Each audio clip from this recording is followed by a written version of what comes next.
Jangan lupa like, comment, and subscribe ya teman-teman.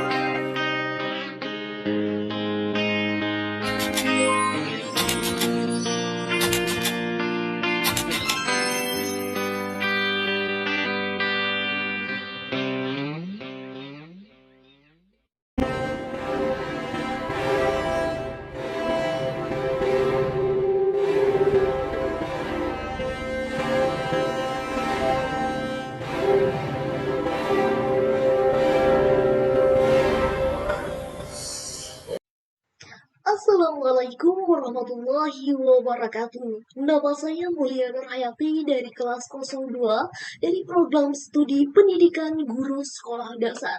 Jadi di video ini saya akan menganalisis dua video nih. Video pertama yang saya analisis adalah sayap kecil Garuda. Oke, video pertama ini menceritakan seorang anak yang bernama Pulung. Ia sedang menduduki sekolah menengah pertama yang dimana ia memiliki daya ingat yang lemah. Namun Pulung anak yang sangat baik. Sepulang sekolah, sebelum mengaji di surau, ia rajin membantu kakeknya yang biasanya dipanggil Abah untuk mengumpulkan beras prelek untuk orang yang tidak mampu. Sikap Pulung yang penolong, tanpa pamrih, soleh dan mudah bergaul membuat ia dicalonkan jadi ketua OSIS, bersaing dengan Asih dan Pandi. Murid yang pintar dan unggul di sekolah mereka. Selama 8 tahun bekerja di luar negeri, ibu Pulung pun pulang. Lalu mengajak Abah dan Pulung untuk pergi ke Jakarta. Tetapi Abah dan Pulung pun menolak hal itu. Abah adalah orang yang merawat Pulung.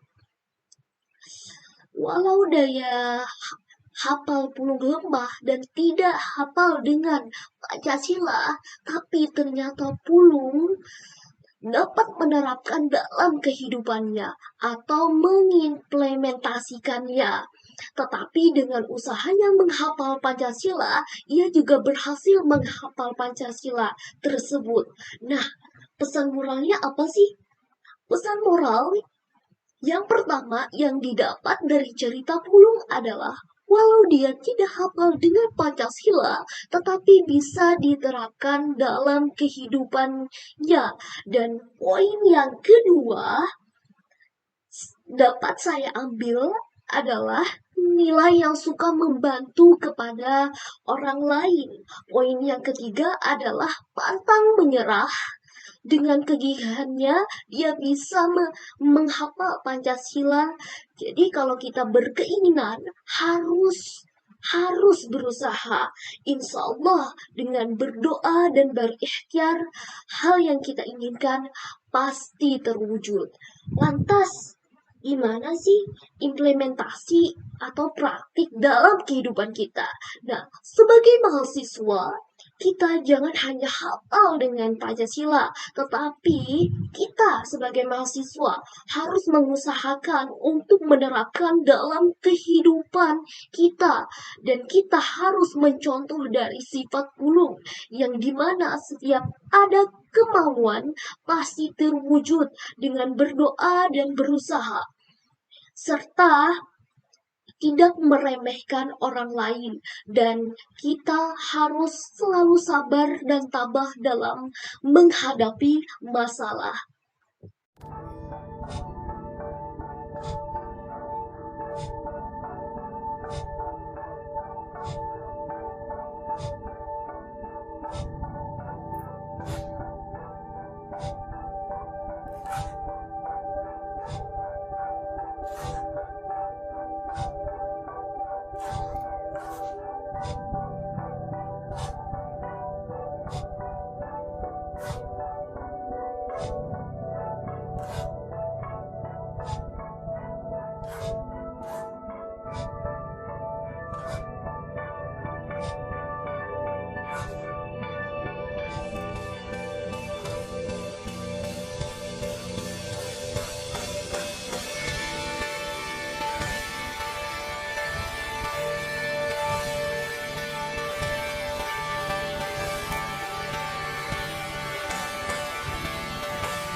Analisis yang kedua adalah Lentera Indonesia Kisah Pendidikan di Alor.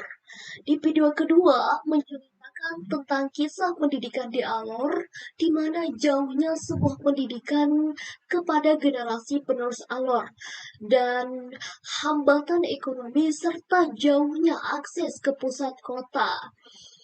Padahal pendidikan jadi jembatan asah demi memperbaiki masa depan penerus Alor, dan juga serta menceritakan dua orang suami dan istri yang bernama Vera Ertiana dan Fauzi, yang dimana mereka rela menerima konsekuensi yaitu berpisah dengan anak mereka untuk mengajarkan pendidikan di desa Padang Panjang, Kecamatan Alor Timur, Kabupaten Alor, di mana mereka merasa punya tanggung jawab dan tugas yang harus dijalankan secara ikhlas, dan mereka memiliki tujuan agar anak-anak Alor cinta sekolah, suka sekolah, semangat sekolah, dan yang paling penting mereka bisa baca dan tulis serta menanamkan sikap cinta tanah air dan cinta NKRI. Salah satu yang mereka lakukan adalah dengan upacara untuk mendekatkan anak-anak pada nilai nasionalisme. Di Alor juga masih terbatas akses buku. Alhasil untuk menunjang pembelajaran, mereka masih menggunakan atau memanfaatkan alam sekitar. Suami istri itu pun tidak hanya berkomitmen, tetapi mereka harus mampu membuat anak-anak yang tinggal berbatasan dengan Republik Demokrasi Timor Leste ini yakin bahwa negeri ini tidak sedikit pun melupakan mereka. Oleh karenanya, kecintaan pada tanah air pun harus dipupuk sejak dini.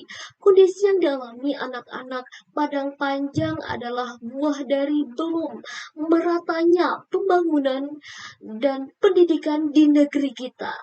Alor hanya satu contoh daerah di Indonesia yang belum sepenuhnya mendapatkan perubahan akses yang ada, mengajar kesempatan berusaha untuk setara dengan generasi tua usianya di belahan di Indonesia.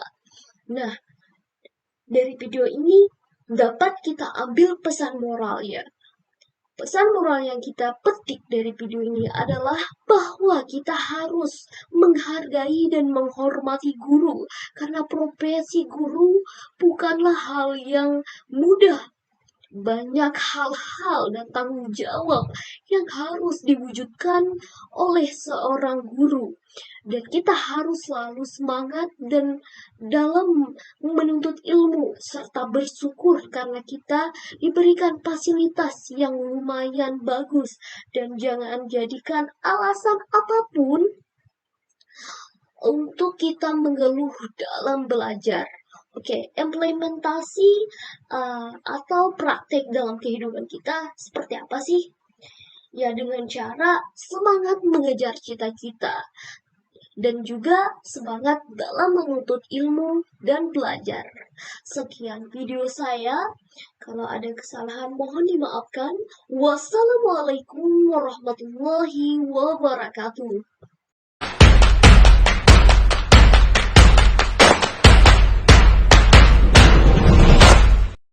Burung dara, burung cendrawasih, cari dulu di Papua.